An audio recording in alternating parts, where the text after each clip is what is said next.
Shadows in the courtroom.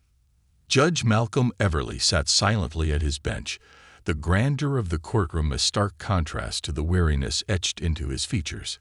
His black robe hung heavily on his shoulders, a symbol of justice, yet today it felt more like a burden than an honor.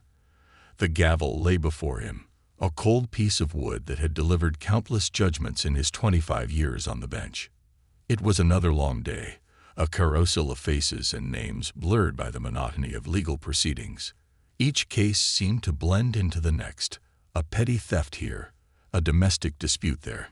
Yet, as the clerk announced the next case, something stirred in the air, a tension that cut through the usual courtroom drone. Next case, Sheila Morris, called the clerk, her voice crisp and businesslike. A woman stepped forward, her head bowed as if the weight of the world rested upon her shoulders. She wore a faded, oversized sweater and ill-fitting shoes that barely clung to her feet. Her posture was stooped, but her grip on the hand of a little girl by her side was firm, protective. The child, no older than 7, clung to her mother, her large, curious eyes scanning the room. Judge Everly glanced at the file handed to him. The charge was petty theft. The items stolen: a loaf of bread, a carton of milk, and a can of soup. He adjusted his glasses and looked back up at the defendant. Something about her seemed different. There was a quiet dignity in the way she held herself despite her obvious fear. Sheila Morris, Judge Everly began, his voice deep and measured. You stand accused of theft. How do you plead? Guilty, Your Honor, Sheila answered, her voice barely audible. Proceed, the judge said, motioning to the prosecutor, a young man with slicked back hair and a suit that screamed ambition. Your Honor, the defendant was caught on security cameras at a local grocery store. She took items without paying and was stopped by store security as she attempted to leave. The value of the items is negligible, but theft is theft, and the law must be upheld. The prosecutor's tone was impersonal, his delivery rehearsed. Judge Everly shifted his gaze back to Sheila. She didn't look like a criminal. She looked like someone barely hanging on. Ms. Morris, the judge said, addressing her directly, is there anything you'd like to say? Sheila hesitated, her lips trembling. She glanced at the little girl, whose wide eyes were fixed on the judge, then back at her own hands, which were clasped tightly together. I'm sorry, Your Honor, Sheila began, her voice shaky but resolute. I know what I did was wrong. I just didn't know what else to do. My daughter was hungry. We hadn't eaten in 2 days. I didn't have money, and I couldn't let her go hungry again. Her words hung in the air, heavy with raw emotion. The courtroom fell silent. Even the prosecutor shifted uncomfortably in his seat. Judge Everly leaned back, steepling his fingers as he studied the woman before him. He saw the exhaustion in her face, the desperation in her eyes. His gaze moved to the little girl.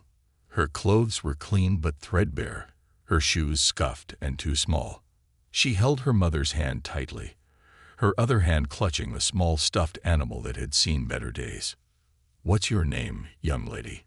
The judge asked, his tone softening as he addressed the child. The girl looked up at him, unafraid. Naomi, she said, her voice clear and innocent. And how old are you, Naomi? I'm 7, she replied, her grip on her mother's hand tightening. Judge Everly nodded, a small smile tugging at the corners of his mouth despite the somber circumstances. Do you understand why your mother is here today? Naomi nodded solemnly. She took food because we were hungry. Her candid response elicited a murmur from the gallery. Sheila's face flushed with embarrassment, but she held her head high, her arm protectively wrapping around her daughter. The judge's expression grew more serious. Naomi, you shouldn't speak unless. I'm hungry, Naomi interrupted, her voice trembling but steady. The courtroom froze. The simplicity of her statement cut through the legal jargon, the procedural formalities, the posturing. It was a raw, unfiltered truth that demanded attention. Sheila's shoulders shook as silent tears streamed down her face. Judge Everly sat back, momentarily stunned. In all his years on the bench, he had never encountered a moment like this. He had seen hardened criminals and cunning liars, but never the unvarnished honesty of a hungry child. The silence was deafening. The prosecutor fidgeted with his papers, and the defense attorney, an overworked public defender, shifted in his seat, clearly unsure how to proceed. Finally, the judge cleared his throat. "Ms. Morris, your circumstances are compelling, but the law is the law. Theft is a crime, and I must uphold it." Sheila's face fell, her hope extinguished in an instant. Naomi looked up at her mother, confused and frightened. However, Judge Everly continued, his voice firm but kinder now. "The law also allows for discretion in sentencing. We will take a brief recess."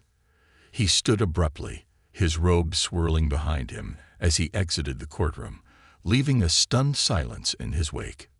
Behind closed doors, Judge Everly leaned against his desk, his mind racing. He thought of his own daughter, now grown, and the times he had worried about providing for her as a single father after his wife's passing. His struggles had been temporary, bolstered by a stable job and a support system. Sheila Morris had none of that. The judge made a decision, one that would challenge his reputation but align with his conscience. He returned to the courtroom with a sense of purpose, a small brown bag in his hand. When he resumed his seat, the room fell silent again. He looked directly at Sheila and Naomi. "I thought you might be hungry," he said simply, handing the bag to a stunned bailiff to deliver to the pair. Sheila opened the bag with trembling hands. Inside were 2 sandwiches, apples and bottled water. Naomi's face lit up with a smile as she eagerly took a sandwich. "Thank you, Your Honor," she said between bites, her voice muffled but joyful. Sheila tried to speak, but her gratitude was choked by emotion. The courtroom watched in stunned silence, the weight of the moment sinking in. As Naomi ate, Judge Everly addressed the courtroom. "We will reconvene shortly, but let me be clear. Justice is not served by empty stomachs." With that, he struck the gavel lightly, signaling a break.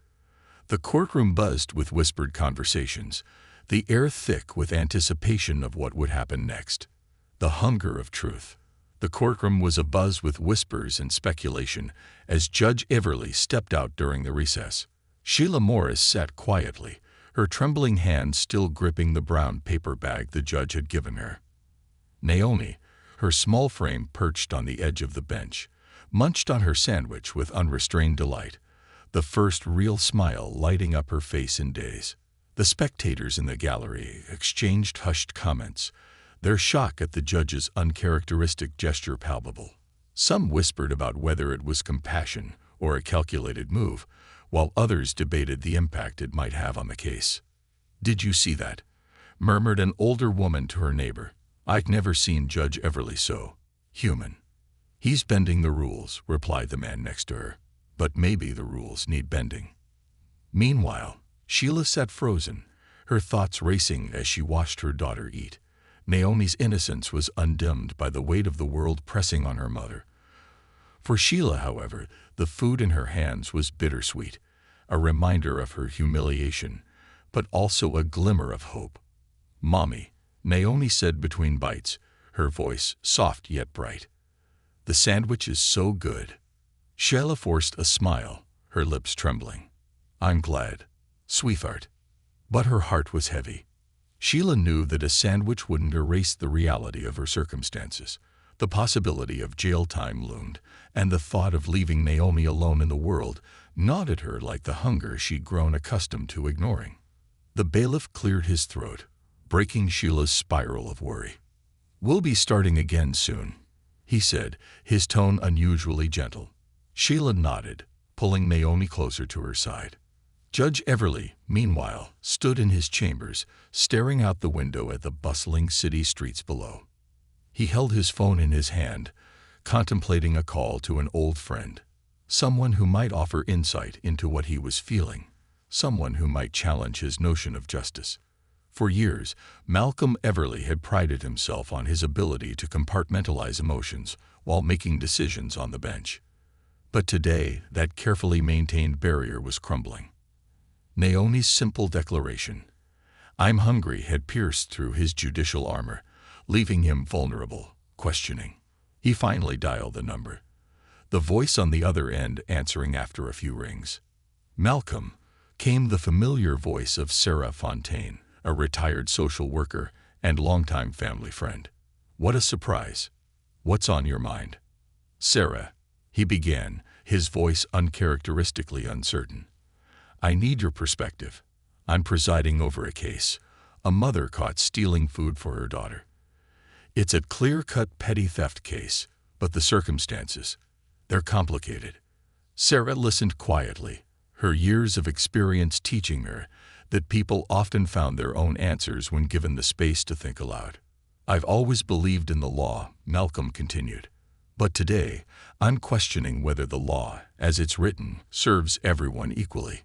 How can I balance justice and compassion without undermining my duty?" There was a pause before Sarah responded, her tone warm yet firm.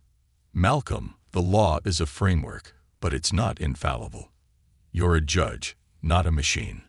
Sometimes, justice means looking beyond the statutes to see the humanity in front of you.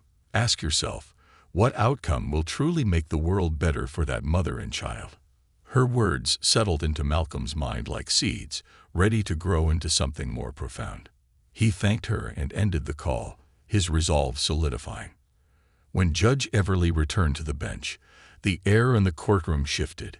His usual stern demeanor was softened by something new, an air of determination tinged with empathy. "Court is now back in session," the clerk announced. All eyes were on the judge as he adjusted his glasses and looked at Sheila and Naomi. He had spent the recess wrestling with his own conscience, and now he was ready to act, not as a judge bound by rigid statutes, but as a human being tasked with delivering true justice. "Ms. Morris," he began, addressing Sheila directly, "before we proceed, I need to ask you some questions." Sheila straightened in her seat, clutching Naomi's hand. "Yes, Your Honor." "Can you tell the court more about your circumstances? What led to your decision to take food from the grocery store?" Sheila swallowed hard, her voice trembling as she began to speak. "Your Honor, I didn't want to steal. I've always tried to do the right thing, to work hard and provide for Naomi. But it's been so hard." She paused, her gaze drifting to Naomi before continuing. "I work as a housekeeper during the day and take odd jobs in the evenings when I can find them. But with the rising costs of rent, bills, and everything else, there's barely enough left for food. Sometimes, there's nothing at all." Her voice broke as tears spilled down her cheeks. "That night, I saw the store workers throwing out expired food. It wasn't spoiled, just past its date.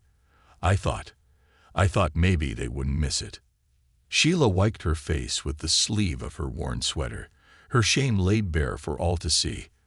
"I know it was wrong, but I couldn't let Naomi go to bed hungry again. I just couldn't." The courtroom was silent, the weight of Sheila's words pressing down on everyone present. Even the prosecutor, who had been prepared to argue for a harsh sentence, seemed unsettled.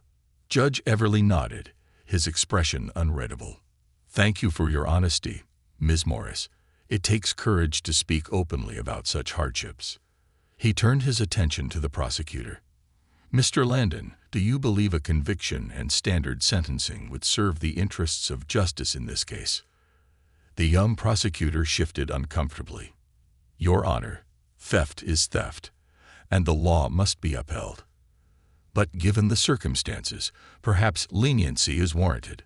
The public defender's head shot up, surprised by the prosecutor's unexpected concession. Judge Everly leaned forward, his hands clasped in front of him. "I agree that the law must be upheld, but I also believe that justice requires context. Ms. Morris's actions were driven not by malice, but by desperation, a desperation that reflects broader systemic issues." The judge's gaze swept across the courtroom, addressing not just the defendant but everyone present. "This case is not just about a stolen loaf of bread or a can of soup. It is about a community that has failed to ensure its members do not go hungry. It is about the human cost of our indifference. He turned back to Sheila. Ms. Morris, you made a mistake, but I believe in second chances. Instead of jail time, I am sentencing you to 40 hours of community service at the local food bank. There you will not only fulfill your debt to society, but also gain access to resources and support that may help you and your daughter. Sheila's eyes widened, tears streaming down her face. Thank you, Your Honor. Thank you so much. Naomi beamed up at her mother, her small hand squeezing Sheila's tightly. Judge Everly wasn't finished. Additionally, I am ordering an inquiry into the availability and accessibility of food assistance programs in this community. No child should have to declare hunger in a courtroom. The gallery erupted into murmurs, a mix of astonishment and admiration. Judge Everly's decision was unorthodox, but it struck a chord. For once, justice felt like more than just a word. As the proceedings adjourned, Sheila and Naomi left the courtroom together, hand in hand. Outside, the sun was shining, a rare brightness in their otherwise clouded world. And inside the courthouse, Judge Everly sat alone at his bench, the echoes of Naomi's words still resonating within him. Hunger, he realized, wasn't just a lack of food. It was a lack of compassion, understanding, and care. And for the first time in his career, he felt like he had truly fed someone. Ripples of compassion. As the courtroom emptied, the weight of Judge Everly's decision lingered in the air like an unspoken truth.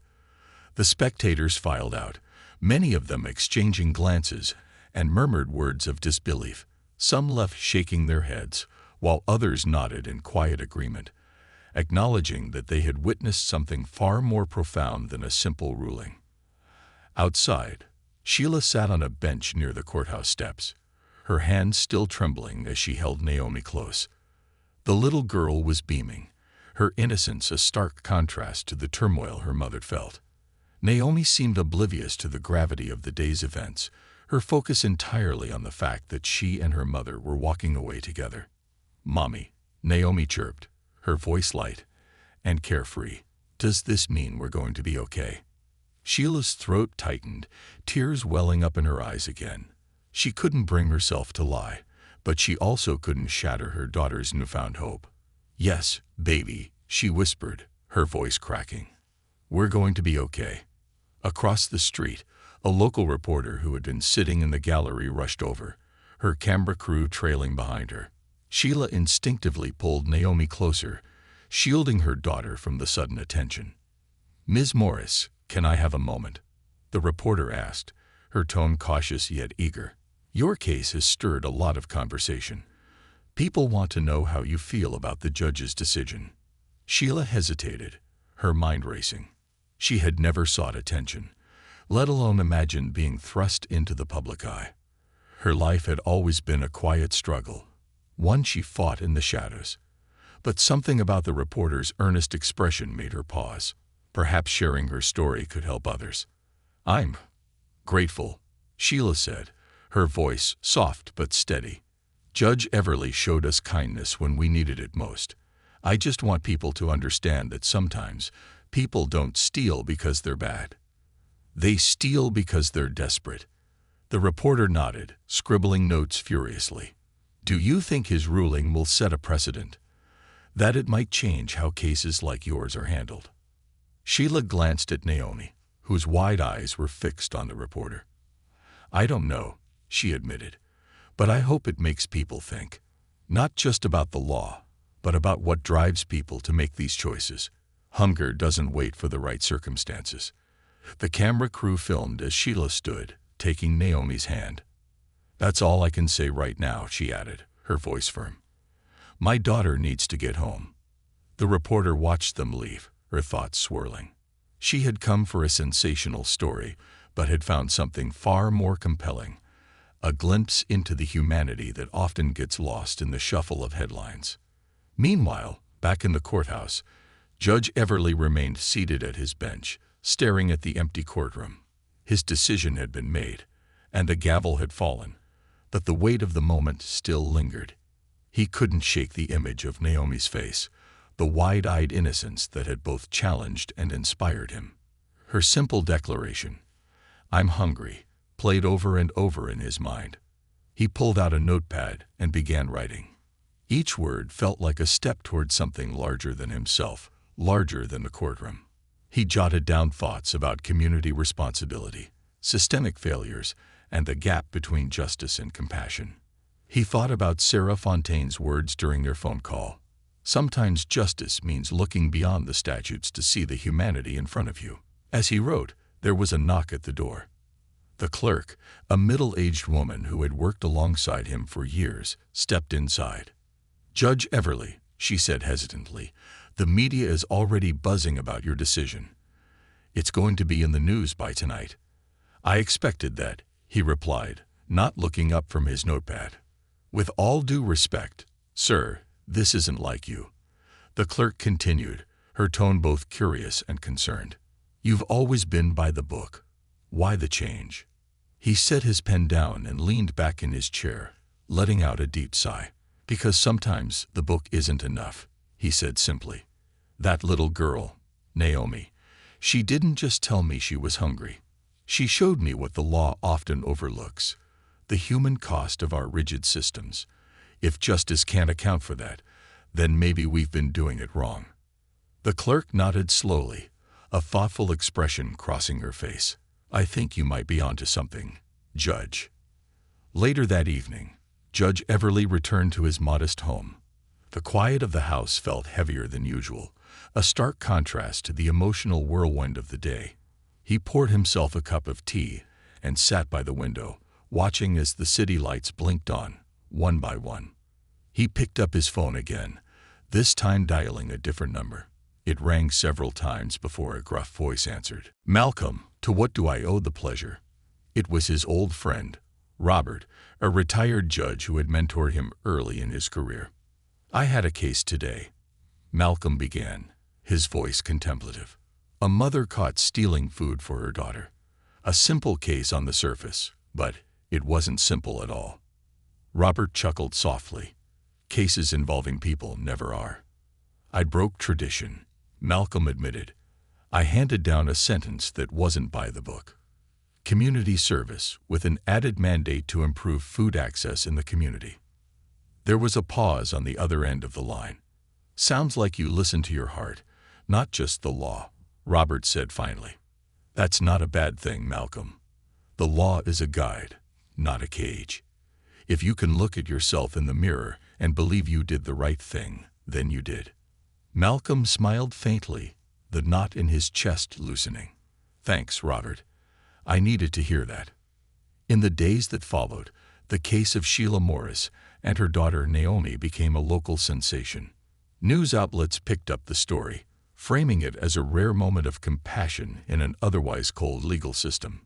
Social media erupted with debates about whether Judge Everly's decision was an act of heroism or a dangerous precedent. Amid the buzz, Judge Everly received countless letters, some praising him, others condemning him. One letter, however, stood out. It was written in crayon, the handwriting uneven but unmistakably heartfelt. "Dear Judge Everly," it read, "thank you for helping my mommy. You are a good man. Love, Naomi." Judge Everly placed the letter on his desk, a reminder of why he had chosen to take a risk that day. It was a simple gesture, but it spoke volumes. Sometimes, the most profound changes began with a single act of kindness. And sometimes, the law wasn't just about punishment, it was about creating a path toward hope. Seeds of change. Sheila Morris woke up early the next morning, the soft light of dawn filtering through the thin curtains of their one-room apartment. Naomi was still asleep, her small body curled up on the worn mattress they shared. Sheila sat at the edge of the bed, her mind replaying the events of the previous day. For the first time in years, she felt the faint stirrings of something she had long since buried: hope. The judge's decision had given her a reprieve, but Sheila knew it wasn't a permanent solution. The 40 hours of community service at the local food bank would keep her out of jail, but she still had bills to pay and a daughter to feed. She glanced at Naomi, her peaceful face a reminder of why Sheila couldn't afford to give up. Determined to make the most of the judge's leniency, Sheila began to prepare for her first day at the food bank. She rummaged through their modest closet, pulling out the cleanest outfit she could find, an old blouse and a pair of slacks she had kept from her days as a hotel housekeeper. She smoothed out the wrinkles with her hands, wishing she had time or money for an iron. "Mommy?" Naomi's sleepy voice broke through her thoughts. Sheila turned to see her daughter rubbing her eyes, her stuffed animal clutched tightly in one hand. "Good morning, sweetheart. Did you sleep well?" Naomi nodded and stretched. "Are you going to work?" Sheila hesitated, unsure of how to explain the situation to a 7-year-old. "Kind of," she said finally. "I'm going to help at a place that gives food to people who need it." Naomi's face lit up. "Like us?" Sheila forced a smile, her heart aching at her daughter's innocence. "Yes, like us." The food bank was housed in an old community center, its peeling paint and creaky floors a testament to years of underfunding. When Sheila arrived, she was greeted by an older woman with kind eyes and a warm smile. "You must be Sheila," the woman said, extending her hand. "I'm Mrs. Jacobs, the coordinator here. Welcome." Sheila shook her hand nervously. "Thank you for having me. I'll do my best to help." Mrs. Jacobs gestured toward the rows of shelves lined with canned goods, bags of rice, and other staples. Volunteers bustled around, sorting donations and assembling food packages. "We're glad to have you. We can always use an extra pair of hands." As Sheila got to work, she was struck by the sheer volume of need the food bank addressed. Families came in one after another, their faces weary but grateful. Some were single parents like her, others were elderly or disabled, and many brought children who clung to their sides, their eyes wide with curiosity and hunger. Sheila's task was simple: organize the shelves and pack boxes for distribution. Yet as she worked, she couldn't shake the realization that this wasn't just a task, it was a lifeline for people like her. Each box she packed felt like a small act of redemption, a way to give back for the help she had received. By midday, Sheila had settled into a rhythm. The other volunteers were friendly, offering tips and sharing stories about the people they had helped. For the first time in years, Sheila felt a sense of belonging, even if it was fleeting. During a break, Mrs. Jacobs approached her, handing her a cup of coffee. "You're doing great," she said, her tone encouraging. "You have a knack for this." Sheila took a sip of the coffee, its warmth soothing her nerves. "Thank you. I want to help. I know what it's like to be on the other side." Mrs. Jacobs nodded, her expression thoughtful. "That's what makes a difference. Empathy. Most of the people who volunteer here haven't experienced hunger themselves. They mean well, but it's different when you've lived it." Sheila hesitated, then decided to ask the question that had been on her mind all morning. Do you think things will ever get better? For people like us?" Mrs. Jacobs smiled sadly. "I think it depends on us. On people who care enough to fight for change. It's not easy, and it's not quick, but every little bit helps. Even packing these boxes." As the day went on, Sheila couldn't stop thinking about Mrs. Jacobs's words. That evening, as she and Naomi ate a modest dinner of rice and beans, Sheila found herself imagining a different future, one where she wasn't constantly on the edge of survival. "Mommy," Naomi said, breaking the silence. "Did you help a lot of people today?" Sheila smiled, her heart swelling with pride. "I hope so, baby. I really hope so." Meanwhile, Judge Everly was also reflecting on the events of the day. After his ruling, he had received a flood of phone calls and emails, some praising his decision, others accusing him of being too lenient. One email, however, stood out. It was from a local journalist who wanted to interview him about the case and his thoughts on justice. The judge hesitated. He had always preferred to keep a low profile, letting his rulings speak for themselves. But something about this case felt different. It wasn't just about Sheila and Naomi. It was about the countless others who were struggling silently, their stories never told. After a moment of deliberation, Judge Everly replied to the email, agreeing to the interview. If his decision could spark a larger conversation about systemic issues, then perhaps it was worth stepping into the spotlight. The next morning, the story of Sheila's case was splashed across the local news. The headline read, "Judge's Unorthodox Ruling Sparks Debate. Compassion versus Law." The article detailed the circumstances of Sheila's arrest, the courtroom drama, and Judge Everly's decision to prioritize community service over incarceration. The piece also included quotes from legal experts, activists, and everyday citizens.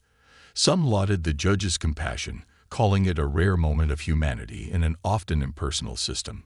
Others criticized him, arguing that his ruling set a dangerous precedent that could encourage lawbreaking. For Sheila, the article was both a source of hope and a reminder of her precarious position. She had become a symbol of a larger issue, poverty and hunger in a society that often turned a blind eye. But she wasn't sure she was ready to bear that weight. Later that day, as Sheila returned to the food bank for her second shift, she noticed something different. The atmosphere was buzzing with energy, and a local news crew was setting up cameras near the entrance. "What's going on?" Sheila asked one of the volunteers. "Word's gotten out about Judge Everly's ruling," the volunteer explained. "People are talking about poverty and hunger like never before. Donations have been pouring in since this morning." Sheila's heart swelled as she watched a young couple unload bags of groceries from their car, their faces full of purpose. It wasn't a solution, but it was a start. As Sheila joined the other volunteers, packing boxes with renewed determination, she realized something profound. Her story, painful as it was, had become a catalyst for change. And for the first time in years, she felt like her struggles might lead to something greater, a future where no child had to declare their hunger in a courtroom. She wasn't just surviving anymore, she was fighting back. Rising voices. The food bank was bustling with activity. What had been a quiet, almost somber place just days earlier was now alive with energy. Volunteers were unpacking donations, restocking shelves, and assembling care packages at a pace Sheila Morris had never seen. News of Judge Everly's ruling had spread far and wide, sparking a ripple effect throughout the community. As Sheila worked, a young woman approached her with a clipboard. Her crisp blazer and bright smile marked her as someone who wasn't a regular at the food bank. "Hi, Ms. Morris," the woman said, extending her hand. "I'm Claire Reynolds, a journalist with the local news. I've been following your story, and I was wondering if I could ask you a few questions." Sheila froze, her hands clutching a box of canned goods. She wasn't used to this kind of attention, and felt out of place under Claire's expectant gaze. I'm not sure I have anything important to say," Sheila said hesitantly. "Actually, I think you have a lot to say," Claire replied gently. "Your story has inspired people. Donations to food banks have increased, and people are starting to talk about the root causes of hunger and poverty. Your perspective could make a real difference." Sheila glanced around, unsure of what to do. Mrs. Jacobs, the food bank coordinator, noticed the exchange and stepped over, placing a reassuring hand on Sheila's shoulder. "Sheila," she said softly, "you've lived what so many people are just beginning to understand. Your voice matters." Taking a deep breath, Sheila nodded. "Okay," she said, setting the box down. "I'll answer your questions." The interview took place in a quiet corner of the food bank, with Claire's cameraman setting up a small tripod and microphone. Sheila sat stiffly in her chair, her hands clasped tightly in her lap. Naomi, who had insisted on coming with her mother, sat nearby, clutching her stuffed animal and watching the scene with wide eyes. "Ms. Morris," Claire began, her tone warm and inviting, "can you tell us a little about your experience? What led you to the situation that brought you to court?" Sheila hesitated, then spoke, her voice shaky at first, but growing steadier as she went on. "I've been trying to provide for my daughter, Naomi, on my own since my husband was incarcerated. He was the main provider for our family, and when he was taken away, everything fell apart. I started working 2 jobs, but it was never enough. Rent, bills, childcare. It all adds up. Sheila paused, her eyes glistening with unshed tears. That night, I was desperate. We hadn't eaten in days, and I couldn't bear to hear my daughter cry from hunger anymore. I saw food being thrown away at the grocery store, food that was still good. And I made a choice. It wasn't the right choice, but it was the only one I could see. Claire nodded, her expression one of empathy. What was it like to stand before the judge and share your story? Sheila's lips trembled. It was terrifying. I thought I'd lose everything. I thought I'd be taken away from my daughter. But Judge Everly, he listened. He saw us, and instead of punishing me, he gave me a chance. I'll never forget that. Do you think his decision was fair? Claire asked. Sheila considered the question carefully. Fair? I don't know. What's fair about a system that makes mothers like me choose between stealing and starving? But his decision was just. He showed compassion, and he gave me a chance to make things right. As the interview aired that evening, it ignited a firestorm of discussion. Local leaders, activists, and community members began organizing town halls to address the issues of food insecurity and poverty. The topic dominated social media, with hashtags like #JusticeForSheila and #EndHungerNow trending nationwide. One of the most vocal supporters of the movement was Judge Everly himself. After his decision had been met with both praise and criticism, he realized that staying silent was no longer an option. He agreed to speak at a town hall event, his first public appearance outside of court in years. The town hall was held in the same community center that housed the food bank. The room was packed, with people standing shoulder to shoulder. Sheila sat in the front row with Naomi, feeling out of place among the crowd of activists and officials. But when Judge Everly took the stage, she felt a strange sense of pride. His decision had started something bigger than either of them could have imagined. Thank you all for being here, Judge Everly began, his voice carrying over the murmurs of the crowd. I've spent decades in the courtroom, upholding the law. But what I've learned is that the law is not always enough. Sometimes justice requires more than rules. It requires humanity. He paused, his gaze sweeping across the room. The case of Sheila Morris was a turning point for me. It forced me to confront the reality that our system often fails the most vulnerable among us. Sheila's actions were born out of desperation, not malice. Her story is not unique. It's a story shared by countless families in our community. The room was silent, the weight of his words settling over the crowd. We can do better, he continued. We must do better. This is not just a legal issue. It's a societal one. And it's going to take all of us to create a world where no mother has to choose between feeding her child and breaking the law. As Judge Everly stepped down from the stage, Sheila felt a surge of emotion. She had spent so long feeling invisible, her struggles ignored by the world around her. But now, her story was part of something bigger, a movement for change. Later that night, as she and Naomi walked home, Sheila felt a glimmer of hope for the future.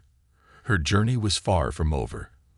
But for the first time in years, she felt like she wasn't walking it alone. And as they stepped into their tiny apartment, Naomi looked up at her mother with a sleepy smile. "You're my hero, Mommy," she said softly. Sheila knelt down, pulling Naomi into a tight hug. "No, baby," she whispered, her voice thick with emotion. "You're mine." Building bridges. The town hall event didn't just end with applause. It ignited a spark that quickly spread beyond the confines of the room.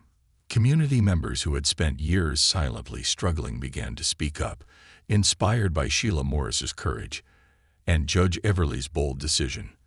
The small town found itself at the center of a growing movement, one that was challenging long-held assumptions about poverty, hunger, and justice.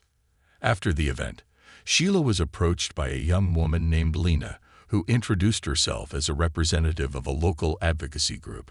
Lena had been instrumental in organizing the town hall and was eager to bring people like Sheila into the conversation. "Sheila," Lena began, her tone warm and inviting, "your story has touched so many people. I know you've been through so much, but if you're willing, I think you could be a powerful voice for change." Sheila shifted uncomfortably, her instinctive shyness bubbling to the surface. "I'm not sure I'm the right person for that," she replied. "I'm just trying to take care of my daughter." Lena nodded, her expression empathetic. "I understand, but you've already inspired so many. People need to hear from someone who's lived it, someone who knows what it's like to face those impossible choices." Sheila hesitated, glancing down at Naomi, who was holding her hand tightly. The thought of speaking out, of standing in the spotlight again, was daunting. But then she remembered how it felt to sit in that courtroom, terrified and ashamed, and how one person's compassion had changed everything. "I'll think about it," Sheila said finally. I need some time." "Of course," Lena said, smiling. "Take all the time you need, and if you ever want to talk or get involved, you know where to find me." That evening, after putting Naomi to bed, Sheila sat alone at the small kitchen table, her mind racing. The past few days had been a whirlwind, and she was still grappling with the enormity of it all. She had spent years feeling invisible, her struggles unseen by anyone outside her immediate circle. Now, people were looking to her for answers, for inspiration. Sheila thought about the food bank and the faces of the families who came in every day. She thought about the volunteers who worked tirelessly to provide a lifeline for people like her. And she thought about Naomi, the reason she had fought so hard, the reason she had taken a risk that could have cost her everything. The more she thought about it, the clearer it became. Sheila didn't want to just survive anymore. She wanted to help build a world where no one had to go through what she had endured. The following week, Sheila returned to the food bank, not as a court-mandated volunteer, but as someone who wanted to give back. Mrs. Jacobs greeted her with a warm smile, clearly pleased to see her again. "I'm glad you're here," Mrs. Jacobs said, handing Sheila a clipboard. "We've been swamped since the town hall. Donations are up, but so is demand. People are coming from neighboring towns because they've heard we're helping." Sheila nodded, rolling up her sleeves. "I want to help," she said simply. As the day went on, Sheila found herself stepping into a leadership role. She helped train new volunteers, organized donation drives, and even started brainstorming ways to expand the food bank's reach. It was exhausting work, but for the first time in a long time, she felt a sense of purpose. Meanwhile, Judge Everly found himself navigating unfamiliar territory.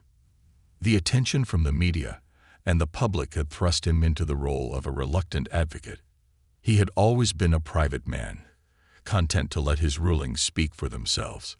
But now he realized that his voice carried weight, and he couldn't ignore the opportunity to drive meaningful change. In the weeks following the town hall, Judge Everly worked with local leaders and nonprofit organizations to address the systemic issues that had brought Sheila to his courtroom in the first place. They established a task force to investigate food insecurity and proposed new policies to make assistance programs more accessible. The judge even began mentoring young lawyers, encouraging them to approach their cases with empathy as well as rigor. One evening, as Sheila was wrapping up her work at the food bank, she received a phone call from Lena. "Sheila, I know you said you needed time," Lena began, "but I wanted to let you know about an event we're planning.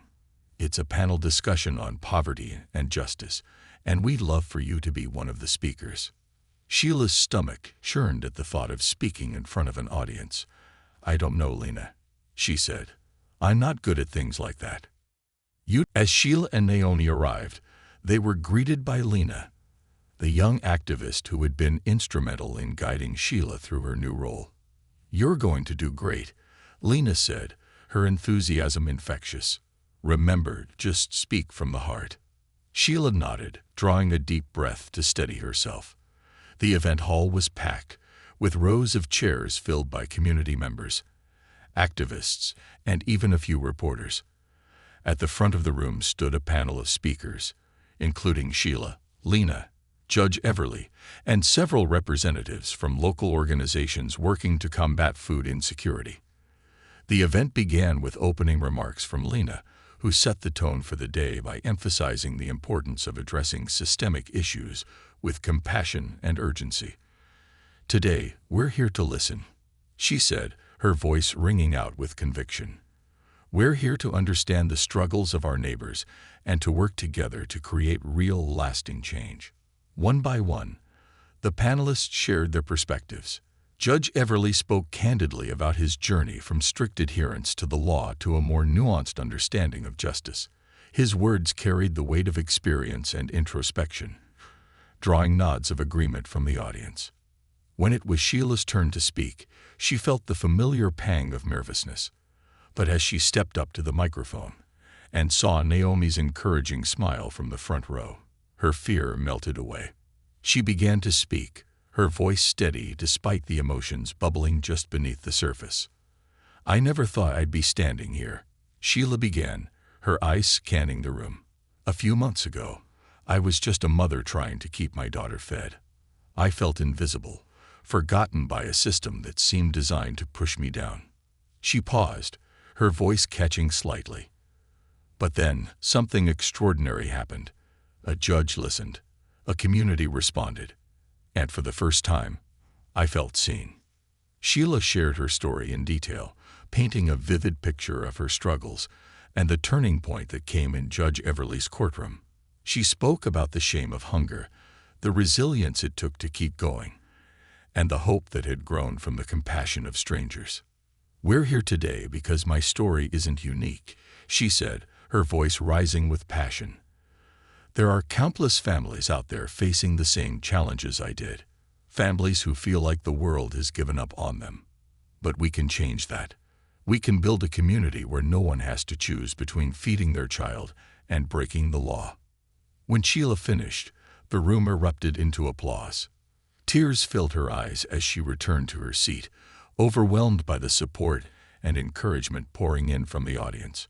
Naomi ran up to her, throwing her arms around her mother's waist. "You were amazing, Mommy," she exclaimed.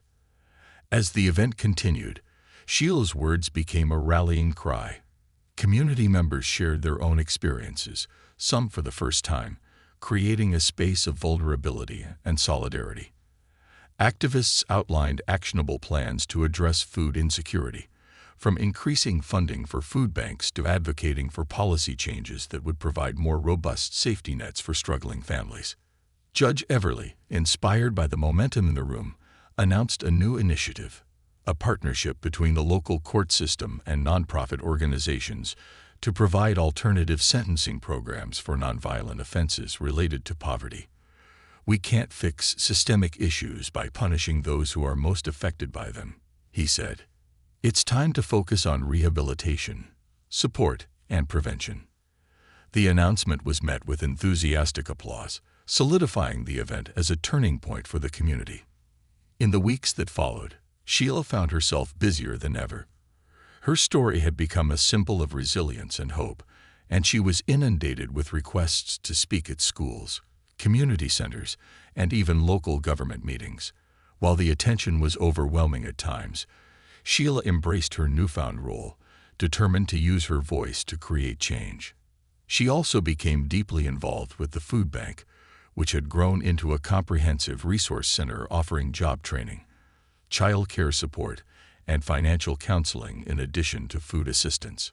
Sheila worked tirelessly alongside Mrs. Jacobs and the other staff, finding fulfillment in helping others rebuild their lives.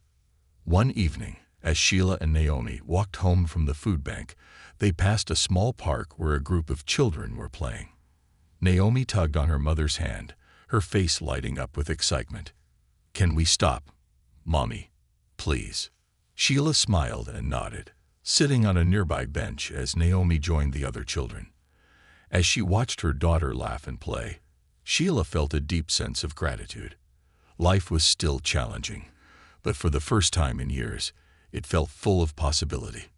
"Ms. Morris." Sheila turned to see Judge Everly standing nearby, his hands tucked into the pockets of his coat. He looked out of place in the casual setting, but his warm smile put her at ease. "Judge Everly," she said, rising to her feet, "what brings you here?" "I was passing through and thought I'd stop by," he replied. "I've been following the work you've been doing. It's remarkable, Sheila. Truly." Sheila blushed, waving off the compliment. "I'm just doing what I can. It's not much." "It's more than enough," he said firmly. "You've inspired people in ways the law never could. And you've reminded me why I do this work in the first place." They stood in comfortable silence for a moment, watching the children play. Then, Judge Everly spoke again, his tone thoughtful. "You know, when I made that ruling, I wasn't sure if it was the right decision. But seeing everything that's come from it, I know now it was." Sheila smiled, her eyes glistening. "Thank you," she said softly, "for everything." As Judge Everly nodded and walked away, Sheila turned back to Naomi, who was waving at her from the swings. Sheila waved back, her heart full. She had come so far from the terrified mother standing in a courtroom, unsure of what the future held.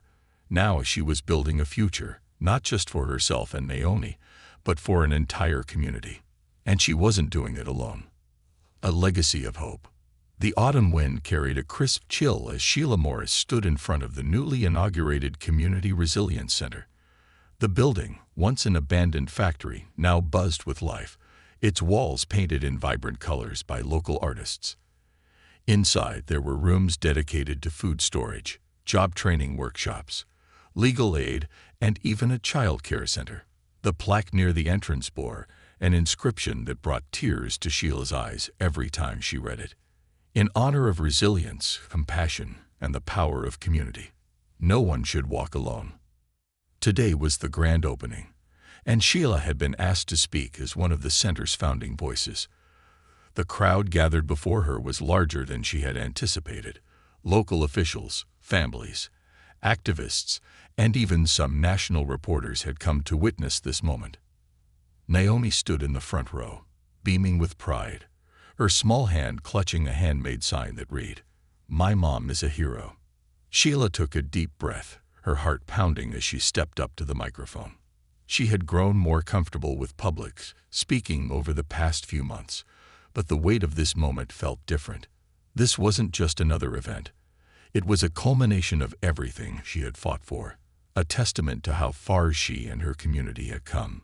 "Good afternoon," Sheila began, her voice steady despite the wave of emotion threatening to overtake her. "Thank you all for being here today. For many of us, this center represents more than just a building. It's a beacon of hope, a promise that no one in our community will be left behind." She paused, her gaze sweeping across the crowd. "A year ago, I stood in a courtroom, terrified and ashamed. I had stolen food to feed my daughter, Naomi, because I didn't see another way. That day, I thought my life was over. But instead, something extraordinary happened. A judge saw me, not just as a defendant, but as a person. And that simple act of compassion changed everything." Sheila's voice wavered as she continued. "Since that day, I've learned that my story isn't unique. There are countless families out there who are one paycheck away from hunger, one misstep away from losing everything. This center is for them. It's for the single mothers working 2 jobs, the fathers re-entering society after incarceration, the children who deserve to go to bed with full bellies and bright futures." The crowd erupted into applause, and Sheila felt a swell of pride as she stepped back from the microphone. Naomi ran up to her, throwing her arms around her waist. "You did amazing, Mommy," she exclaimed. As the event continued, Sheila found herself reflecting on the journey that had brought her to this moment. The months following her court case had been a whirlwind of challenges and triumphs. Working at the food bank had been both humbling and empowering, giving her a sense of purpose she hadn't felt in years. But the real turning point had come when she decided to take her advocacy a step further. With the encouragement of Lena and Judge Everly, Sheila had begun working with local organizations to push for systemic changes. She testified before city councils, met with lawmakers, and even collaborated with grassroots groups to draft proposals for new policies. Her voice, once silenced by shame and fear, had become a force for change. One of the most significant victories was the passage of a local ordinance that expanded funding for food assistance programs and streamlined access to resources for low-income families. The ordinance, unofficially dubbed Naomi's Law, was celebrated as a groundbreaking step toward addressing food insecurity. Inside the Community Resilience Center, Sheila walked through the bustling halls, marveling at how far they had come. Volunteers were busy stocking shelves in the food pantry, while a group of parents attended a job training session in the next room. In another corner, children laughed and played under the watchful eyes of caregivers in the child care center. Mrs. Jacobs, now retired but still a beloved presence at the center, approached Sheila with a warm smile. "You've built something incredible here," she said, her voice filled with pride. "I hope you realize what an impact you've made." Sheila shook her head modestly. "It wasn't just me. This took all of us." Mrs. Jacobs chuckled. "True, but someone had to light the spark. And that someone was you." Later that afternoon, Sheila found herself sitting in the judge's office, an informal meeting to catch up and discuss the center's future plans. Judge Everly had become not just an ally but a mentor, guiding Sheila as she navigated her new role as an advocate. "I'm proud of you, Sheila," the judge said, his tone warm. "What you've accomplished here is nothing short of remarkable." Sheila smiled, though her expression grew thoughtful. "I still feel like there's so much more to do. The center is a start, but it's not the end. There are still people out there struggling, people we haven't reached yet." "That's true," the judge acknowledged. "But you've shown them that change is possible, and that's more than most people ever achieve." As they talked, Sheila couldn't help but feel a deep sense of gratitude. She had come to the judge's courtroom as a broken woman, desperate and hopeless. Now she was leaving his office as a leader, determined to keep fighting for those who couldn't fight for themselves. That evening, Sheila and Naomi returned home, their small apartment now adorned with little signs of progress: a bookshelf filled with donated books, a second-hand couch, and a refrigerator stocked with fresh food. The modest space felt like a haven, a reminder of how far they had come. As they prepared for bed, Naomi turned to her mother, her eyes filled with curiosity. "Mommy, do you think other people will start building centers like ours?" Sheila knelt down, brushing a curl from Naomi's face. "I think so, sweetheart. And if they don't, we'll help them." Naomi grinned. "Can I help too?" Sheila laughed, pulling her daughter into a hug. "Of course you can. You already are." In the quiet of the night, as Naomi slept peacefully, Sheila sat by the window, looking out at the city. The lights twinkled like stars, each one representing a life, a story, a struggle. She thought about the people she had met along the way, the volunteers, the activists, the families who had found hope through the center. Sheila knew the road ahead wouldn't be easy. There would be setbacks, challenges, and moments of doubt. But she also knew that she wasn't walking it alone. The community she had helped build was strong, united by a shared vision of a better future. And as she closed her eyes, Sheila allowed herself a moment of quiet pride. She had turned her pain into purpose, her desperation into determination. She had become a voice for the voiceless, a symbol of resilience and hope. This wasn't just her story anymore. It was their story. A story of struggle, compassion, and triumph. A story that was far from over.